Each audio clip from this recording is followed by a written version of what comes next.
a co-production of Latitude Media and Canary Media.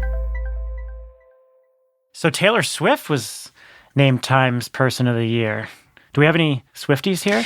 My daughter-in-law is a super Swiftie. She's been all over this world for that woman. I mean, I love the music, but I haven't been to a concert.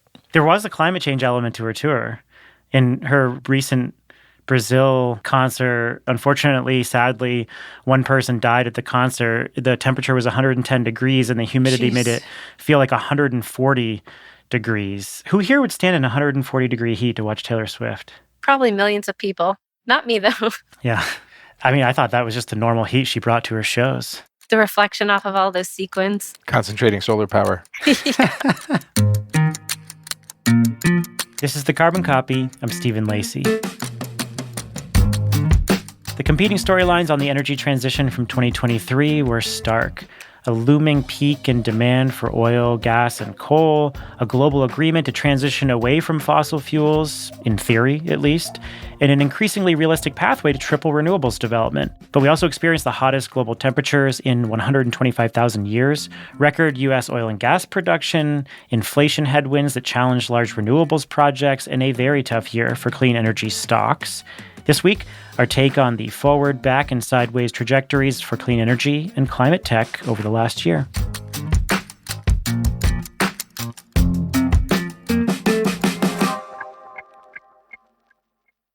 America's green banks are preparing to unleash a wave of capital for clean energy. The Greenhouse Gas Reduction Fund invests a historic $27 billion in projects nationwide. This could mobilize up to $150 billion of private capital for solar, storage, efficiency, and electrification in underserved communities.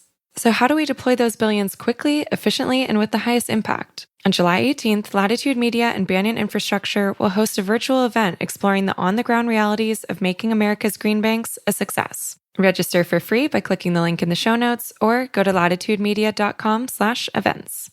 Clean energy and climate tech are policy-driven industries, and anyone working in this field touches local, state, and federal policy in a very real way. And that's why you should be listening to Political Climate, a podcast from Latitude Media and Boundary Stone Partners that delivers an insider's view on climate policy and politics. Every other week, co-hosts Julia Piper, Emily Domenech, and Brandon Hurlbut cover the nuances of government funding, regulations, backroom negotiations, and the election, of course. Political Climate is a show for people who want authentic conversations and strong opinions from voices across the political spectrum. Listen at latitudemedia.com or subscribe to the show anywhere you get your podcasts.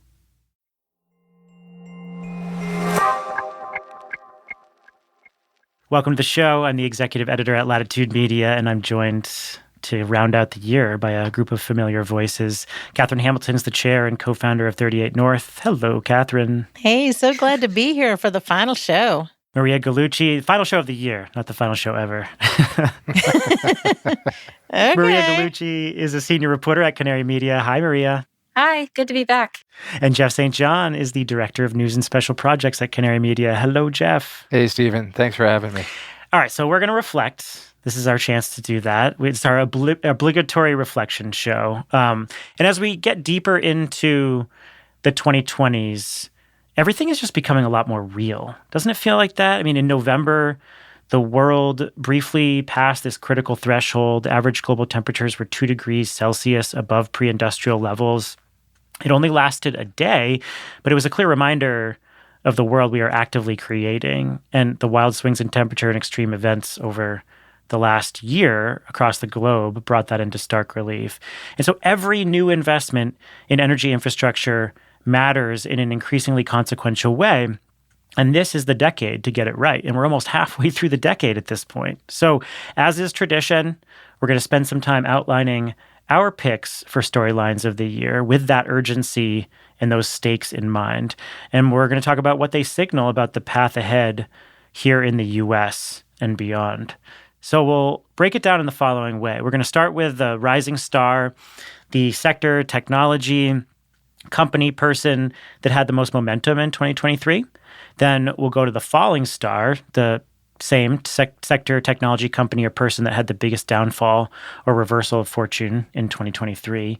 Then we'll go to the most unpredictable story, so something from the year that we didn't see coming. And then finally, we'll round out with our usual forecast, a trend or story that tells us something about what's to come in the near or distant future, perhaps in 2024. So, Catherine, we'll start with you. What is your rising star for the year? My rising star is the United States government. And here's why. They have been working for a little over a year on trying to implement the Inflation Reduction Act. And they also had to implement the CHIPS Act and the infrastructure bill. So they had a lot on their plate, and they've really been crushing it. I know everybody has been biting their fingernails and holding their breath and writing desperate comments, but it's actually working. So I would just say the hero in all of that, and I didn't know I would ever say the sentence that the hero is the IRS, but I really believe it's true. They've issued guidance for as much as they possibly can in the time that they have had. So they've issued wage and apprenticeship guidance, clean vehicles of all types guidance, sustainable aviation fuel, energy efficiency and home improvements, low and middle income bonus credit guidance, advanced energy projects, which it affects the entire renewable energy sector, manufacturing credit, critical materials. The list goes on. And there's still a few more for them left to do. We're actually waiting for another one to hopefully drop before the end of the year, but they've really been doing a great job. And that's because they've been working in conjunction with the Department of Energy, the technology people there, and all the stakeholders who've been coming to them with vast amounts of information about how the world works. So I would say DOE comes in number 2 quickly as the hero in the rising star in their implementation. Certainly, Loan Programs Office was the big winner in the Inflation Reduction Act. So they have, $11.7 billion of new loan appropriations that they're trying to execute on. And then the third big agency that I follow is EPA and the Solar for All $7 billion program for rooftop and community solar, which is a state competition for those funds. And then the Greenhouse Gas Reduction Fund, which is $20 billion to set up a green bank or a few green banks. And all of those are in process. They're even now reviewing applications for those programs. And it's really been an enormous lift. And I'm proud to say that I believe they're the rising star. I feel like you could support a whole journalistic beat just focusing on implementation of the IRA. You could probably prop up an entire news organization just focusing on implementation. I guess I just sorting through all of this, it's hard to kind of compare what has happened with expectations. So generally when the guidance has come out, has it met industry expectations? Is it on time? How would you actually grade the guidance and how these programs are coming together? So I think it's been a little bit of a mixed bag, but even the mixed part of the bag isn't like a C. It's like maybe a B. And some of it's even higher than that, I would say. Part of it is simply that no matter what you write in guidance, there are always unanswered questions. So certainty is just of absolute paramount importance, right, in the business community. And I think where there's any lack of certainty, people need to know the right answer. You don't want to have a situation where you're not sure whether you're going to be able to access a tax credit and have to get some kind of private letter ruling or something. That's just way too big of a lift, and they don't have time to do those right now. So you want the IRS to get it right now. And so there have been some things where, like with FAQ, so they'll put out a frequently asked question when everybody's asking, wait, does this qualify or does that qualify? They can always respond with an answer to that question that's publicly available. Yes, these things do qualify. These other things don't qualify. In general, I feel like the guidance has been pretty strong. I think it's been clear. I think there's some places we need to get more clarification. But honestly, there's some places where the law was not clear.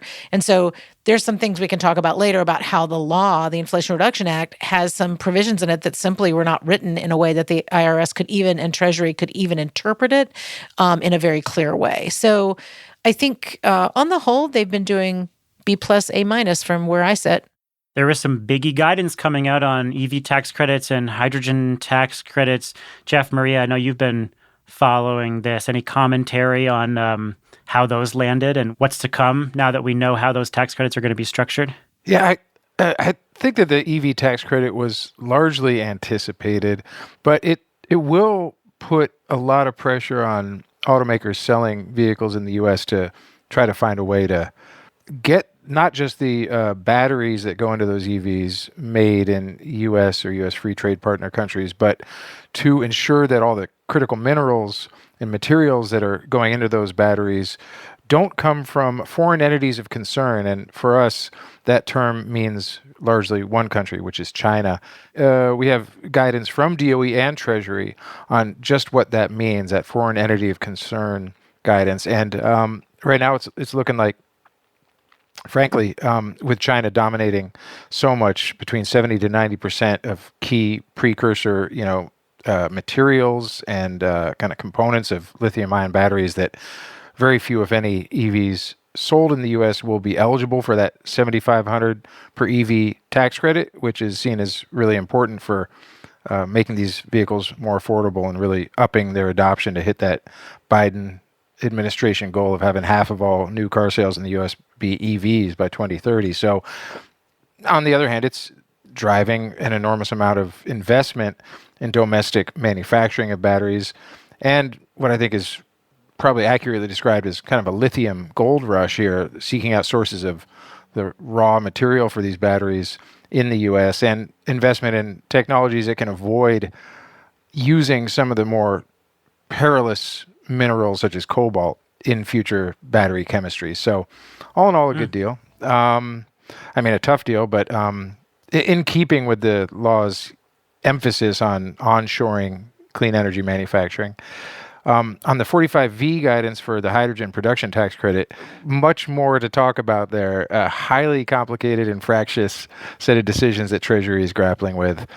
Yeah, maybe my grade will change depending on what comes out of that guidance. We'll see. Right now, I think I'm still leaning on an A for IRS.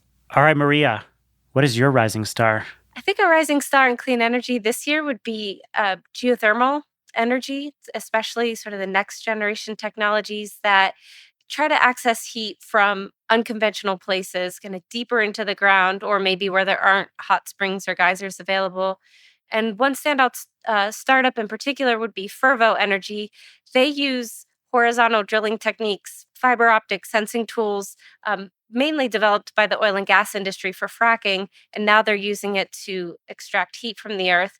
And late last month, Fervo and Google successfully started operating a first of its kind power plant in Nevada using these advanced geothermal techniques.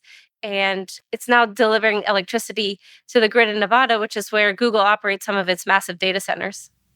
Yeah, I like this story because geothermal has a long way to go. And we've been talking about enhanced geothermal systems since the early mid-2000s. I remember in 2006, MIT put out this really important report showing that we had enough technically recoverable heat under the United States to account for like 2,000 times our primary energy use. And the question is, how do you access that heat, and is it economically recoverable? And then in the mid-2000s, we started, the fracking revolution took off, and we saw these horizontal drilling techniques get refined and become more economically attractive.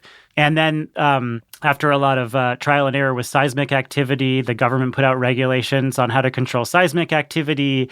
And so the Fervo Energy in particular built off of a lot of that work, that technical work and the government guidance and an experimentation in enhanced geothermal systems as well, and has created a system that so far is working and proving itself. And so geothermal represents a 0.5% of electricity usage in this country. So it's very small, but the technical potential is vast. And it just goes to show you how winding the energy transition is, right? Like if they get this right, they could possibly be tapping a very large resource in almost every pocket of the country and not worrying about finding the hydrothermal resource. They can actually create it economically. So I like this story. Hopefully it's a legitimate commercial breakthrough in geothermal. Yeah, I think the point that you made about whether it's economically feasible as well kind of remains to be seen. A lot of the technical aspects are being worked out. And now the question will be,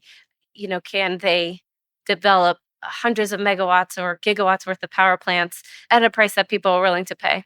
Yeah, I'm really excited about geothermal too. I love that you picked this. I work with a company called Ever that does closed loop. So it's not enhanced geothermal, it's closed loop, which means you don't have to frack. And so in areas like Germany that have banned fracking, or where fracking is not going to work because of, as you say, seismic activity, this works really well because all you need to do is find the heat. And the good news is like everywhere under the earth, it's hot. Now, there's different conductivity in different places, so it'll vary. Like the American West is really good for heat conductivity, but you can really do it anywhere. And that's what's so cool about geothermal and all of these systems. And so Ever is building their first commercial plant right now in Geretsried, Germany. But I could see geothermal taking off in the U.S. for those reasons.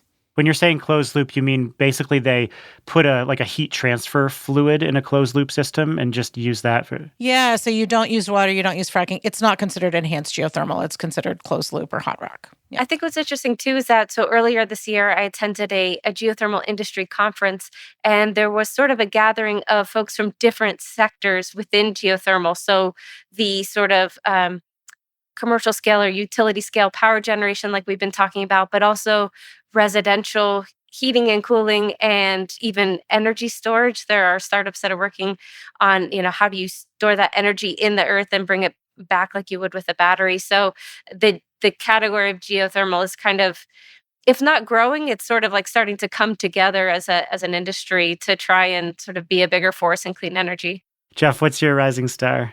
Well, I picked lithium-ion batteries, which is not newly a rising star this year, but there are just a couple stories that Canary Media ran later in the year that kind of drove home exactly how big a deal the just rapidly falling price of lithium-ion batteries, how important it is to achieving our energy transition. The first was this December report from BNEF that said that once again, as our editor Dan McCarthy put it, once again, after a brief hiatus, lithium-ion battery prices are back to their regularly scheduled nosedive. And the chart here is pretty extraordinary. From 2013, when a average lithium-ion cell was $780 a kilowatt hour, they fell to $139 per kilowatt hour in 2023. And DOE reports that battery cell prices have dropped 90% since 2008. I mean, this is the EV revolution writ large in one chart. And the other chart that's very cool is from September, showing how much energy storage that the state of California has added to its power grid. And from 2020, when we had some issues with the grid, we had 503 megawatts online. In 2023, as of last count, this is September, we had 5,000 megawatts of energy storage online in California. I mean, in just 3 years, we've had a nearly tenfold increase in the amount of lithium-ion battery storage that's out there, sucking up that solar power in the midday and keeping it in reserve for those peak hours in the late afternoon and evenings on those hot summer and autumn afternoons and evenings when we really need it. And this is the energy transition for the grid writ large as well. Not completely. Let's be clear. You're going to have some other stuff that can get you over longer than diurnal cycles. But I mean, lithium-ion batteries are meeting the need. They are coming in paired with solar in most cases, and in some cases with wind, at prices that beat their grid alternatives, natural gas peaker plants. And they're just being deployed at such enormous scale and being built in such enormous scale, primarily to enable the EV transition, that they're just becoming cheaper and cheaper for so many different uses. I mean, we're seeing batteries getting integrated with induction stovetops, so you don't have to get as much of a big load off your grid or off your electrical service when you want to maybe cook a Thanksgiving meal. There was a great report from RMI that recently came out, RMI being we're an independent affiliate of RMI at Canary Media. They do great work, and they are estimating that there's going to be global capacity of 9 terawatt hours of batteries, lithium-ion batteries per year by 2030. That's a kilowatt hour for every person on the planet. And they are estimating that just those batteries will surpass the production capacity of wind and solar, and maybe get us to over 60% of our energy-related emissions reductions that we need to hit by 2030, which is kind of extraordinary. They're really filling the need. Yeah, you make me happy by saying the word batteries. I feel like 12 years ago, the battery crew was like a science club. And all of a sudden, we're just like, we need OEMs. We need more battery manufacturers to continue to put them out because the need is so great and the costs are down so much. So, woohoo. All right, so that's what's on the up. Let's talk about what's on the down. Let's talk about falling stars. Catherine, what's yours? Oh, I'm so sorry to get super dorky, but it's going to be about FERC. Are you going to talk about FERC? You got that right. I knew it. Yeah. Yeah, so I've been on a long and winding road with distributed energy resources. Way back in 2008, demand response was given through Order 745, the ability to participate in wholesale energy markets. A couple of years later, Order 719 was issued, which allowed states to opt out of allowing demand response to be aggregated in wholesale markets. And about 17 states took them up on that offer and said, no, we're not going to do this. Well, in the meantime, I worked really hard with the Advanced Energy Management Alliance to uphold Order 745 at the Supreme Court with that decision. And then we worked really hard, and by 2020 had Order 2222. And that order was going to allow distributed energy resources, not just demand response. Demand response is kind of the gateway to DERs, but allow distributed energy resources to participate in all of the wholesale markets. So energy, capacity, and ancillary services. And everybody got really excited about it. And it is just taking daggone near forever to get this thing implemented. That was back in 2020. And even now, the ISOs, which are the independent system operators, are still just struggling with how to get this thing over the finish line. And the markets are just sitting there. So distributed energy resource companies are just waiting and waiting for this to become a reality. And of course, having to think about other things to do.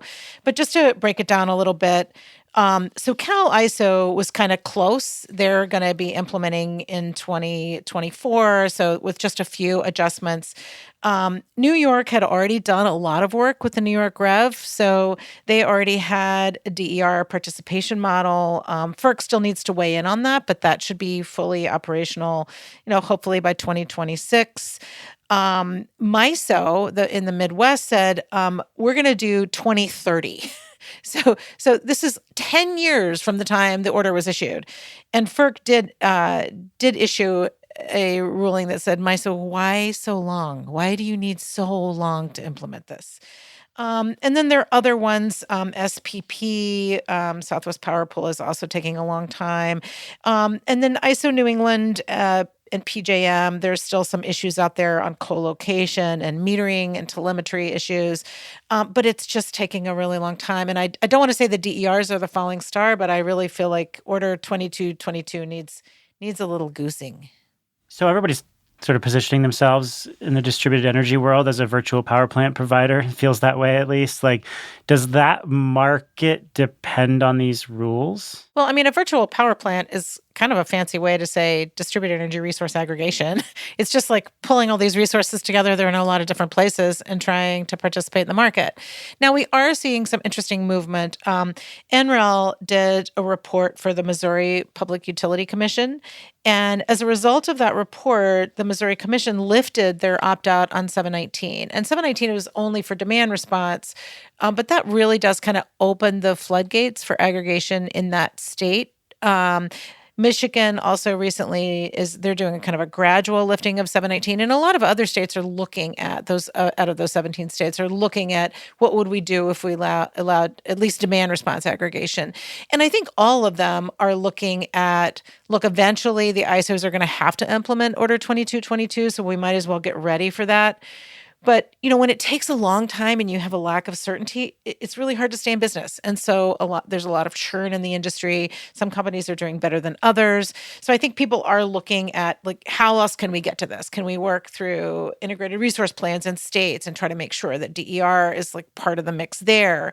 Do we make sure it's in modeling? Do we make sure that there may be some other things at FERC, like capacity accreditation? Like, how do you allow for different kinds of resources to be allowed to contribute and be, compensated for their contribution toward resource adequacy? There are a lot of different things we're looking at. Is like, how do we actually get DERs to be able to be compensated and be able to participate? Because guess what? They're only going to grow with electrification. I mean, there are going to be so many DERs out there, and why not make sure that they're used as a resource and not just as, part of what utilities view as the customer load?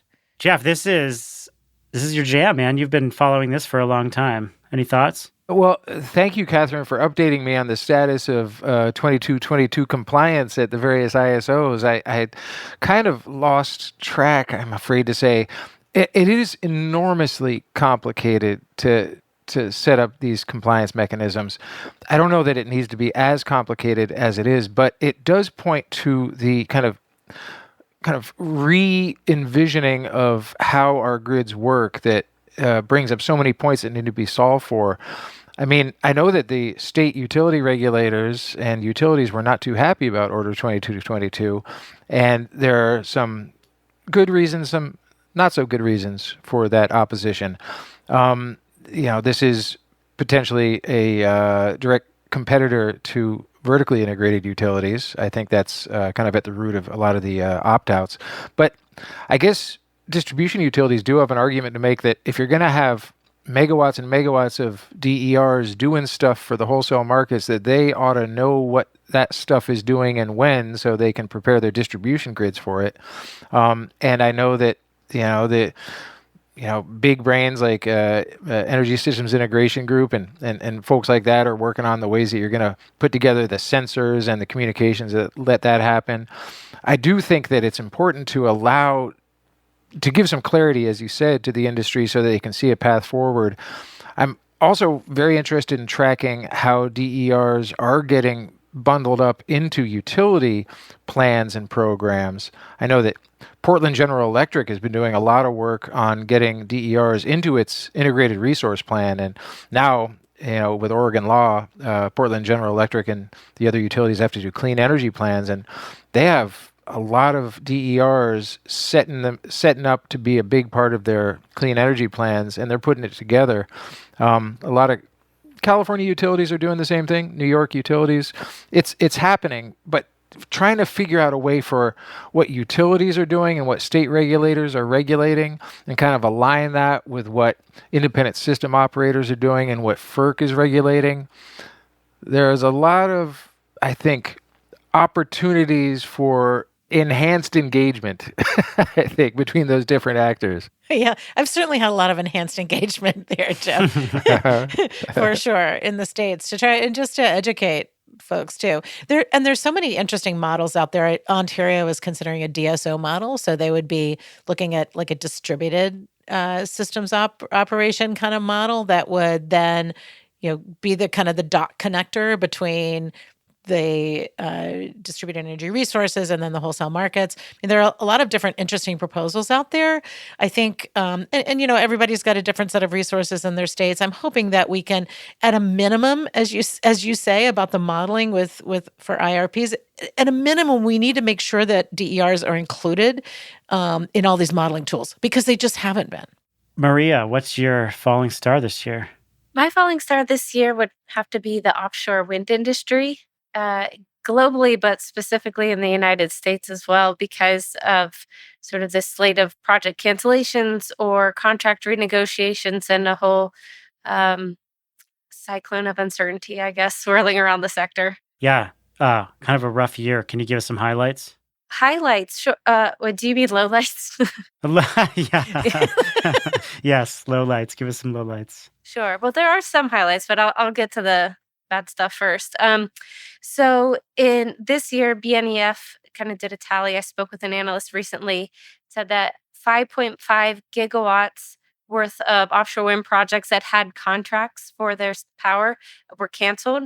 That includes most recently 2 Ørsted projects in New Jersey, Ocean Wind 1 and 2.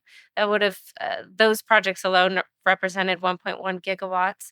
Another 6.5 gigawatts worth of projects with contracts are the developers are renegotiating or probably going to seek renegotiating their contracts with the utilities or public agencies that they've signed with.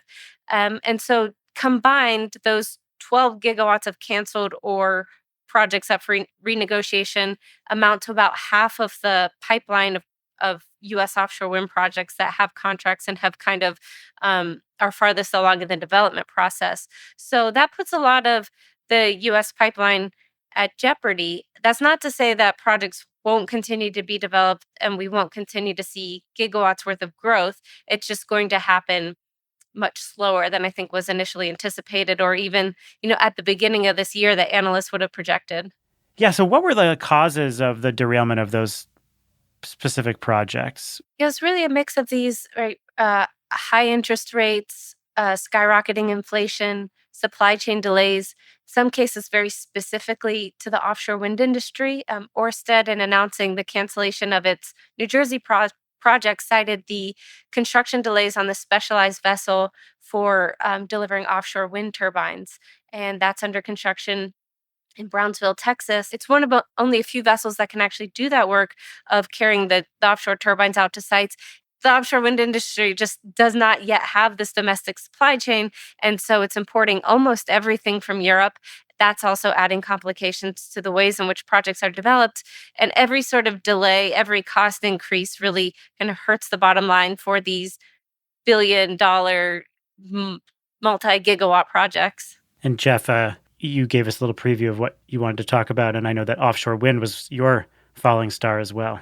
Yeah, well, I would just reiterate what Maria said. It's really tough right now, and I think it'll be very interesting to see how the states that have big offshore wind plans work with the offshore wind developers to mark their expectations to market it, essentially to true up what this offshore wind power is going to cost, given the rising interest rates or the high interest rates, they might be falling soon, and the supply chain, bottlenecks and disruptions that have been the root cause of these project developers not being able to move forward with projects at the prices that they had previously promised. I did have another one that is kind of stemming off of Catherine's thoughts about distributed energy resources, and that's the California rooftop and distributed solar market. This has been an enormously disruptive year for California rooftop solar. California regulators have undone the net metering regime that's helped California become the country's leader in rooftop solar.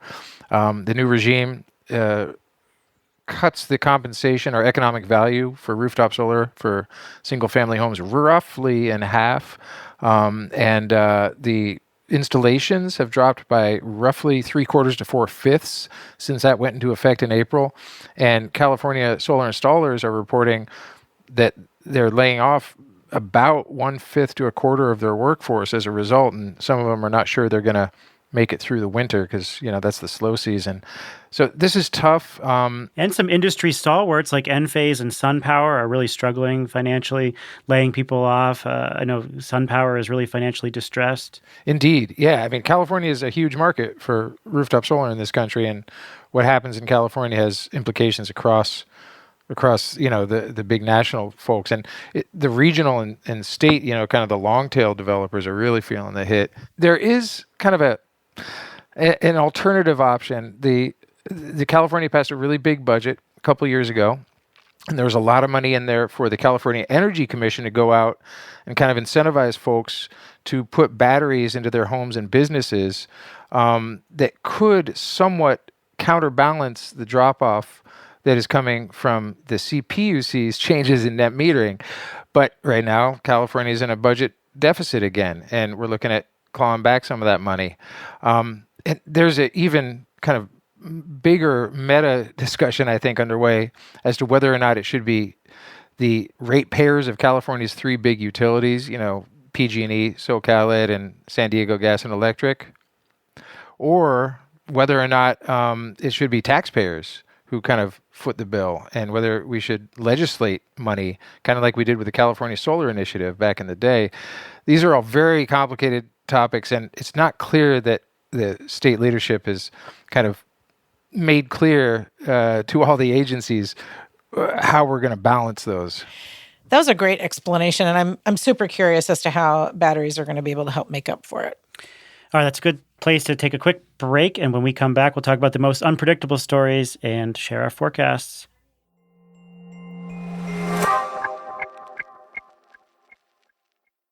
On July 18th, join Latitude Media and Banyan Infrastructure as we take a deep dive into the next phase of deploying the $27 billion Greenhouse Gas Reduction Fund. We'll provide practical insights for the state agencies and local lenders at the front lines of dispensing these funds. Where are the bottlenecks? How do we balance speed with transparency? And can America's green banks live up to the expectations of both local communities and Wall Street? Latitude Media's Stephen Lacey, Banyan co-founder Amanda Lee, and Clean Energy Fund of Texas EVP Billy Briscoe will answer these questions and more on July 18th at 1 p.m. Eastern. This is a must-attend for project developers and financiers. Register for free at latitudemedia.com/events or click the link in the show notes. I'm Julia Piper.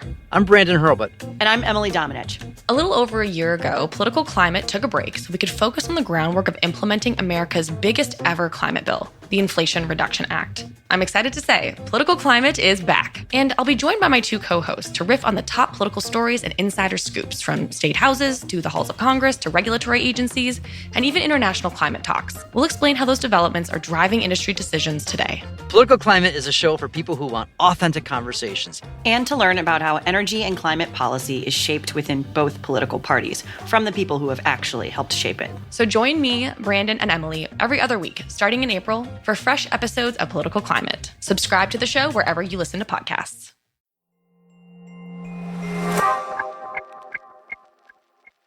All right, so Maria, let's go back over to you. What is your choice for the most unpredictable story of 2023? Sure. So I don't know if it's unpredictable per se, but it was certainly something I was surprised to learn about. Is this phenomenon called natural hydrogen, naturally occurring hydrogen resources in the ground. I've just been reading a couple stories about it. Most recently, some hydrogen was discovered in an old coal basin in France. About a decade ago, hydrogen was found in an old water well in Mali. And actually, that site is being used. They've developed or extracted the hydrogen and are using it locally to generate electricity. And it's sort of sparked this phenomenon of wildcatters looking for these natural hydrogen resources all over the world. My sense, or just from what I've read, is that it's a very, very nascent industry. Who knows if it will have any bearing on sort of the global hydrogen economy that's being developed. But it's pretty interesting. I mean, wouldn't it be nice if you could just extract the hydrogen, I guess, instead of having to produce it from electricity and electrolyzers and maybe other less clean ways of making hydrogen? Yeah, the response to this that I have is like, if it's feasible, why hasn't it been done already? Like, if we have such high demand for hydrogen, why haven't we discovered these reserves or found an economic way to tap these reserves? My guess is that it just hasn't really been studied yet. It must be extremely complicated and infeasible to do right now. But I guess, wildcatters were successful in finding crude oil reserves a century ago or however long. So maybe they'll have some luck this time around too with hydrogen. I wonder if any of those 7 hydrogen hubs that DOE is funding can focus at all on this, because it seems like they're bringing a lot of interesting stakeholders together, and maybe they could think through this natural phenomenon too. The U.S. Geological Survey did put out a simulation estimating that there's anywhere between tens of millions and tens of billions of megatons of natural hydrogen. If just 1% of that was recovered, it would be enough to fuel the world for 2 centuries. But yeah, so obviously there must be pretty big barriers if we haven't seen a concerted effort to go after that yet. Fascinating. Well, we'll see what happens in 2024 if it moves into the falling star or rising star category. Or meteor shower or volcano. Yeah, my first thought when I saw the phrase natural hydrogen was like, no, we can't have more. There can't be more phrases for hydrogen. Yeah, what color is it going to be? Like if we added it to the rainbow, brown hydrogen is coal, right? Yeah. White or gold hydrogen are also phrases that have been Okay. used. Oh, interesting. Okay. All right. So, Jeff, over to you. What about your unpredictable story of the year? Well, I was going to kind of jump off of what Maria was talking about and posit a hypothesis for why naturally occurring hydrogen hasn't been tapped, which is because everyone who's making hydrogen and using it today has a perfectly fine way to do it. They use natural gas, and then they burn more natural gas to make steam, and then they use that steam to separate the carbon from the hydrogen in that natural gas, and then they go merrily on their way with the hydrogen that they use for fertilizer and refining petrochemicals and other stuff. I mean, the big thing is price, and I think in terms of unpredictability, the hydrogen hype cycle has been somewhat disorienting. We know that hydrogen is incredibly important to decarbonize certain sectors of our economy well off into the future.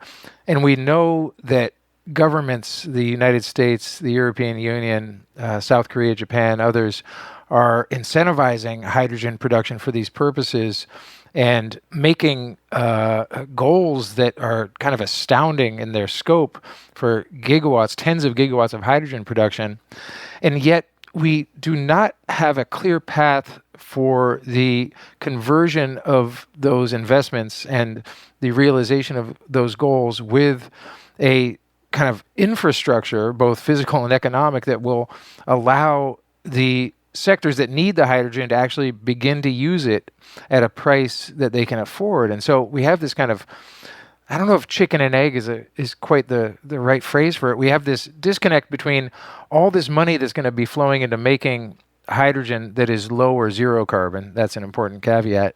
And the ways in which we're going to use that hydrogen to achieve our decarbonization goals. And in the interim, there's a lot of confusion, and I fear some jockeying around from folks who see this as being either a tax credit mining or farming opportunity or a chance to see their existing fossil fuel assets be repurposed for use in what is putatively a decarbonization strategy, but which runs the significant risk of actually embedding a kind of carbon emissions increasing kind of pathway. It's going to be very tricky, and I guess it's not unexpected because you could kind of see it coming. I mean, we've had hydrogen hype cycles before, but it was certainly unexpected in the level of intensity it reached this year. Did Maria just make you change your unpredictable story in real time? Yeah. Also, I realized my unpredictable story, I shouldn't say I didn't predict it because it was really obvious. So, and what's that? Inflation? It was rising interest rates. Yeah. And how it's affected absolutely everything. Catherine, I want to hear your choice. What's your most unpredictable story? Now for something completely different, which is workforce. I honestly thought after the total global stagnation from COVID, and then we had all of these bills, Inflation Reduction Act, Infrastructure Bill, CHIPS Act, I thought there were just going to be hundreds of thousands of people waiting on their Zooms to rush in and take jobs. And it's just not been that easy. It just has been way more complicated. So 90% of solar companies are having real trouble finding skilled labor, according to the 2023 job census, which is taking 2022 information. But there are already shortages in builders, factory workers, electricians. We need another million electricians, where we need 413,000 construction workers, 764,000 manufacturing workers. This is across all clean energy sectors. And we have 1.7 million folks working in the fossil fuel industry. And a lot of those people are going to be transitioning to clean energy jobs of one type or another, but they don't translate very well to solar and wind jobs because they make a lot more money than solar and wind jobs. So, maybe geothermal is a good option because you do, as we spoke about earlier, are able to transition those skills over quite easily to geothermal. And maybe with the hydrogen fever, you could do that too. But it's just a lot more tricky than I thought, this workforce issue. The White House has tried to show some executive leadership by starting this American Climate Corps. They announced it in September, and that's going to provide about 20,000 jobs, which will be great. But it's kind of a drop in the bucket. We really are at a loss for a skilled workforce. Yeah, and this is not unique to the clean energy industry. I mean, there are labor shortages in a wide variety of industries across the country. Perhaps the most alarming being air traffic controllers. I've seen a lot of really scary videos online of planes almost hitting each other.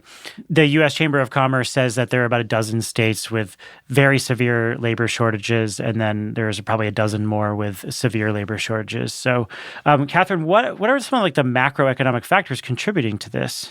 There's several things. One is there are people that have left the workforce altogether. There are people that with the aging population, people are retiring. And just anecdotally, it just feels like, we need to get more people into these training programs and get them early on. So get them excited in school, in grammar school and then high school to get into these trades and really invest in that. And I'm hopeful because I think that those bills that I mentioned also provide some of the tools to do that. I just think there's going to be a little bit of a lag.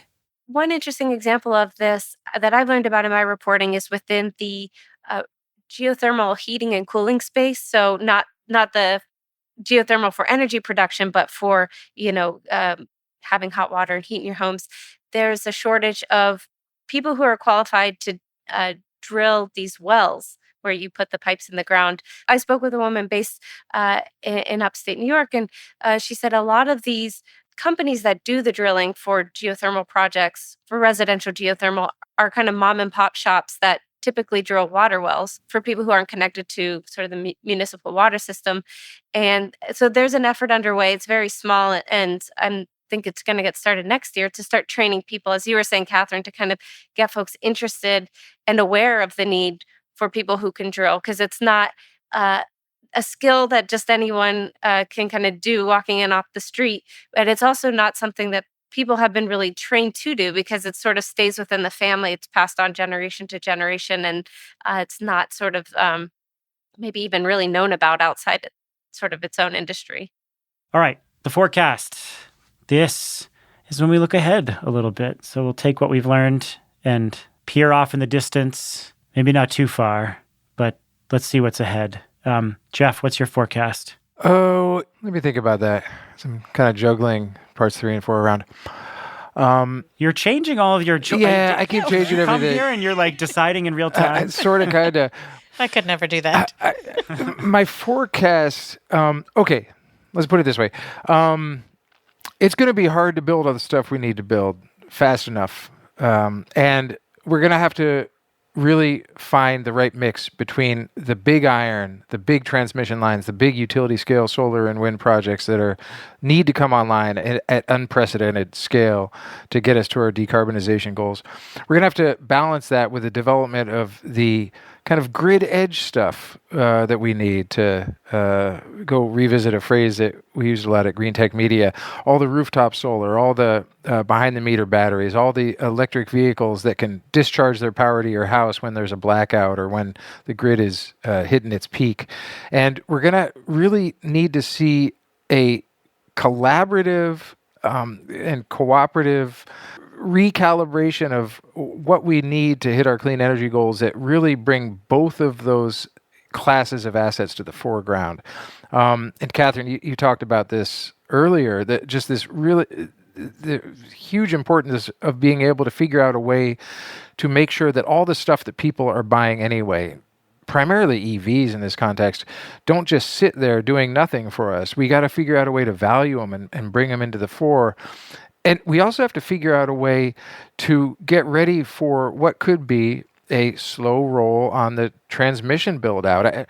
I'm reminded of this enormous amount of funding, $3.5 billion that the Department of Energy let out in October for these programs that were authorized by the bipartisan infrastructure law, which included hundreds of millions of dollars for big new transmission projects, but it also included hundreds of millions of dollars for distributed energy and microgrids. One case in point, $249 million from DOE to build nearly 400 microgrids in the state of Louisiana. That project emerged from a faith and nonprofit-led effort called Community Lighthouses that really bubbled up from the ground up to try to do something about the terrible circumstances that people were facing after hurricanes in New Orleans. And the solution was to put rooftop solar and batteries into churches and houses of worship and community centers.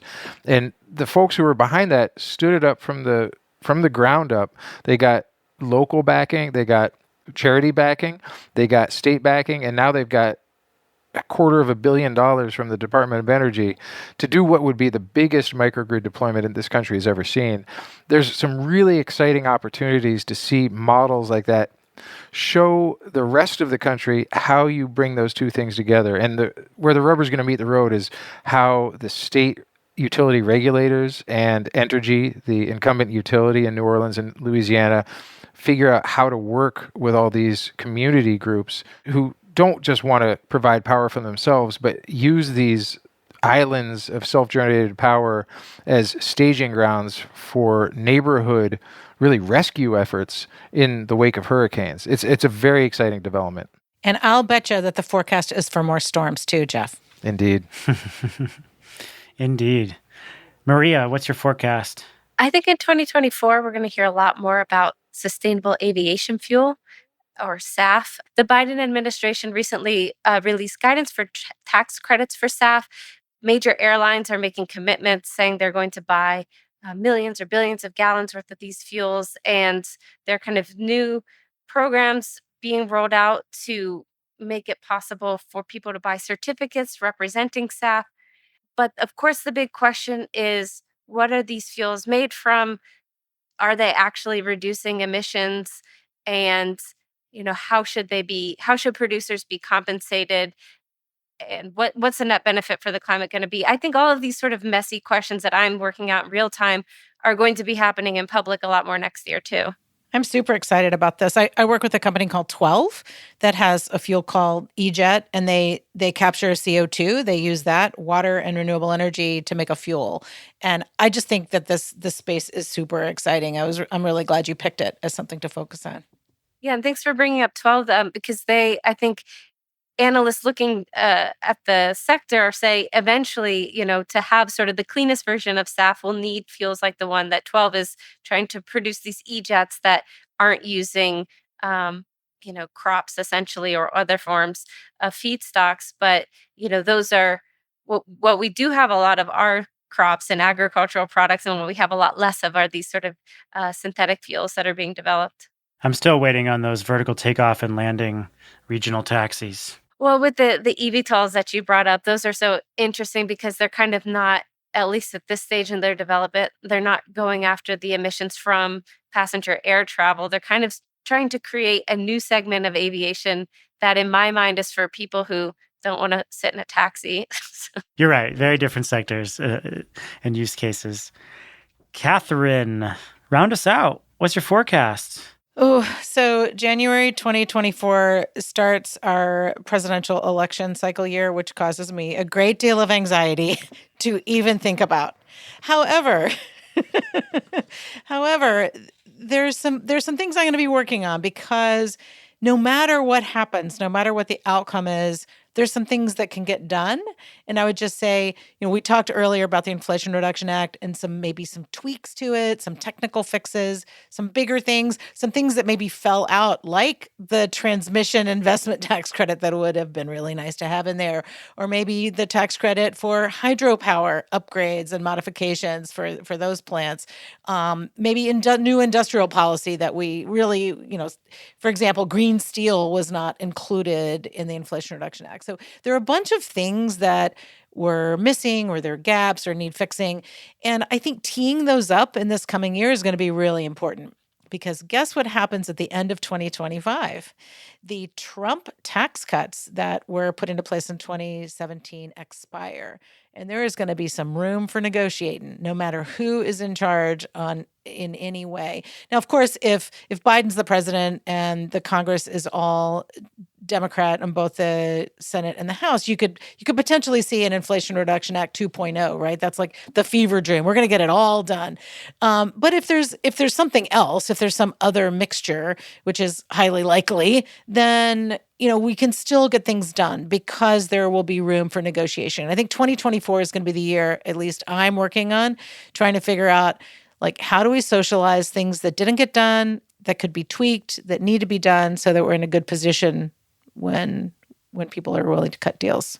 I was in D.C. recently and spoke to some political appointees who were feeling very freaked out that, like, the work that they're doing, they have a year left to do it, and they're not really banking on additional years. And that's a very scary place to be when you're trying to move this much money and build these kinds of programs. And so I think there's a lot of fear inside the government right now. Even though many of them don't know anything more politically than the rest of us do, they're basically banking on a year to get this work done. Yeah, it's pretty terrifying to think of that, especially since in the Trump years, they lost just hundreds and hundreds of agency personnel, scientists from EPA, and they've been having to rebuild all of that during the Biden administration. And they still don't have enough people to execute on everything they have to do. They've really been just, all hands on deck. And so thinking about having that be torn down again, I think would be terrifying. Can you find a way to round this show out with something a little less scary, Catherine? It's like not like Thelma and Louise.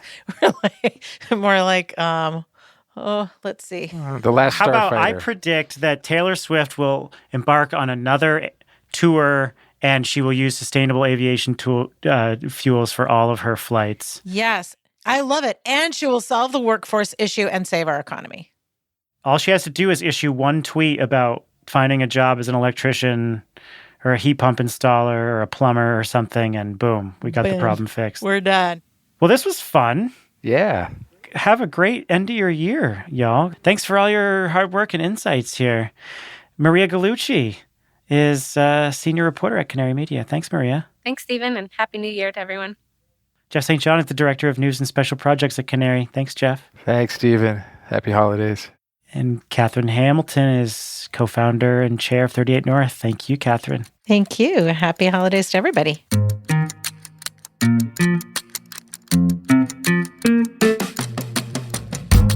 The Carbon Copy is produced by me with help from Dalvin Ambawaje. Sean Marquand's our engineer. Original music came from Sean Marquand, who composed our theme song. Latitude Media is supported by Prelude Ventures, and Prelude's a venture capital firm that partners with entrepreneurs to address climate change across advanced energy, food and ag, transportation, logistics, materials, manufacturing, and advanced computing. And if you like what we're doing here, this is the last time I'm going to be able to ask you this year. So go to Apple, go to Spotify, give us a review or a rating. Thank you so much for doing that. I saw that our recent nuclear episode upset someone, so thank you for your feedback. And send us your thoughts on social media as well. We've got a lot of takes here that we'd like your take on. So I'm Stephen Lacey. This is The Carbon Copy. We will catch you in 2024.